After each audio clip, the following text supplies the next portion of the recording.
Hello good morning friends. आज जो हमारा टॉपिक है डिस्कशन का वो है depreciation of currency versus devaluation of currency. Important terminology है, स्टार्ट करते हैं। सबसे पहले डेप्रिसिएशन ऑफ करेंसी, इसका मतलब क्या होता है? तो depreciation of currency means decrease in the value of country's currency in comparison to other countries' currency due to market forces। मतलब एक कंट्री की करेंसी की वैल्यू कम हो जाती है किसकी तुलना में? दूसरी कंट्रीज की करेंसी की तुलना में। किसके कारण? मार्केट फोर्सेस की वजह से, यानी डिमांड एंड सप्लाई की वजह से एक कंट्री की करेंसी की वैल्यू दूसरी कंट्री की करेंसी की तुलना में कम हो जाती है मार्केट फोर्सेस से, यानी डिमांड और सप्लाई से ये कम हो जाती है।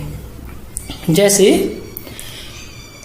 पहले $1 70 के इक्वल था, 70 रुपीज। जैसे मान लेते हैं इन द मंथ ऑफ फेब 2020, फरवरी 2020 में, फरवरी 2020 के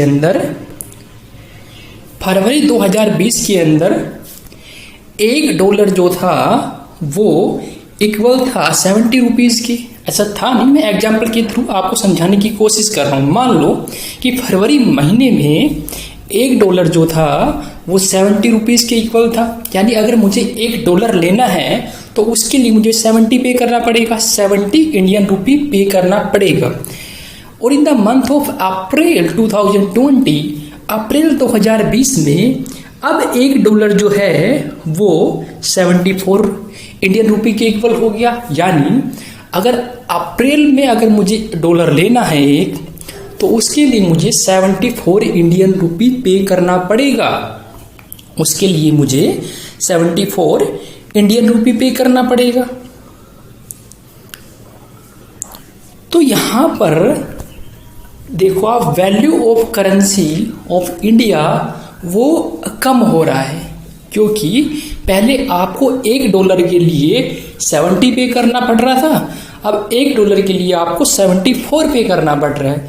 तो इंडिया की रिस्पेक्ट में बात करूं तो यहाँ पर इंडियन रुपी जो है उसकी वैल्यू कम हो गई in comparison to US dollar, in comparison to US dollar. यहां से एक टर्म एक और निकल सकती है जिसको हम बोलते हैं एक्सचेंज रेट, जिसको हम बोलते हैं एक्सचेंज रेट। देखो पहले अगर $1 के लिए आपको 70 रुपीज पे करना पड़ता था, तो आप ये कह सकते हो कि इंडिया का ₹1 बराबर है US के 0.0142 के बराबर। इंडिया का ₹1 US के 0.0142 के बराबर है in the month of Feb, फरवरी के महीने में। अगर मैं बात करूं मैं अप्रैल की, तो आप ये कह सकते हो कि इंडिया का ₹1 US के 0.0135 के बराबर है। तो यहाँ पे simply value of currency down आ गया इंडिया का in comparison to US dollar. यहां से एक टर्म और निकल के आ गई कि पहले मुझे $1 के लिए 70 पे करना पड़ रहा था, पहले मुझे $1 के लिए 70 पे करना पड़ रहा था, अब पे करना पड़ रहा है 74। यानी इसका मतलब कि प्राइस भी बढ़ गया, price of foreign currency increase हो गया। इसका मतलब प्राइस ऑफ फॉरेन करेंसी भी इंक्रीज हो गया है। यहां पर इंडिया के रिस्पेक्ट में जो फॉरेन करेंसी की बात कर रहा हूं मैं, वो है US डॉलर। और ये जो डेप्रिसिएशन ऑफ करेंसी है ये देखने को मिलता है इन फ्लेक्सिबल, इन फ्लोटिंग एक्सचेंज रेट रिजिम के अंदर। फ्लोटिंग या आप कह सकते हो फ्लेक्सिबल एक्सचेंज रेट रिजिम के अंदर ये देखने को मिलता है। अब इसके देखो इम्पैक्ट क्या है, इसके इम्पैक्ट अगर मैं मोटा मोटी बात करूं तो इससे एक्सपोर्ट एक बढ़ेगा, रेमिटेंस बाय नॉन रेजिडेंट वो भी इम्प्रूव होगा, गवर्नमेंट्स की रिवेन्यू बढ़ेगी क्योंकि सीट्स वो पॉजिटिव हो जाएगा। अब मैं बात करता हूं डिवैल्यूएशन ऑफ करेंसी की, डिवैल्यूएशन ऑफ करेंसी की। Devaluation of currency means decrease in the value of country's currency. अगर बात करूं मैं इंडिया के रिस्पेक्ट में, decrease in the value of country's currency by monetary authority, by monetary authority मतलब central bank of that particular country. अगर किसी country का जो मॉनेटरी अथॉरिटी है, उसका जो सेंट्रल बैंक है, वो अगर खुद ऑफिशियली अपनी कंट्री की करेंसी की वैल्यू को कम कर दे, उसको हम बोलते हैं डिवैल्यूएशन ऑफ करेंसी। यहाँ पर जो डिक्रीज हो रहा है in the value of country's currency, वो ऑफिशियली खुद गवर्नमेंट द्वारा हो रहा है। वहाँ की जो मॉनेटरी अथॉरिटी है, जैसे इंडिया की बात करूँ मैं, तो यहाँ पर जो मॉनेटरी अथॉरिटी है वो है आरबीआई, सेंट्रल बैंक।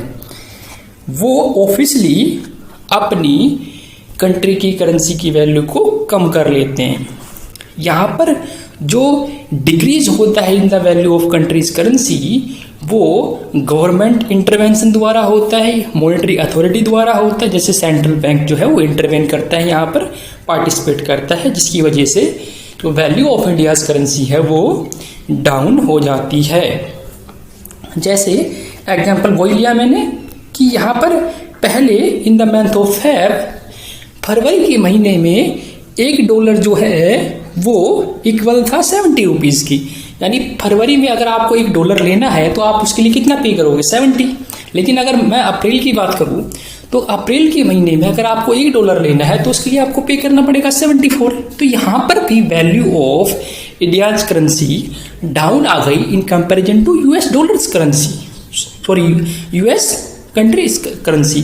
तो US की जो कंट्री की जो करेंसी US डॉलर, वो उसकी बात कर रहा हूँ मैं कि उसके कंपैरिजन में इंडिया की जो करेंसी है इंडियन रुपी, उसकी वैल्यू कम हो गई, उसकी वैल्यू कम हो गई। तो ये चीज़ें जो देखने को मिलती है वो देखने को मिलती है in fixed exchange rate regime के अंदर, फिक्स्ड एक्सचेंज रेट रिजिम के अंदर। यहाँ पर गवर्नमेंट जो होती है मॉनेटरी अथॉरिटी, वो अपनी इच्छा से ही, खुद से ही अपनी कंट्री की जो करेंसी है उसकी वैल्यू डाउन कर देती है। इसका देखो सिंपली जो कारण होता है वो कुछ कारण मैं एक्सप्लेन करता हूँ आपको।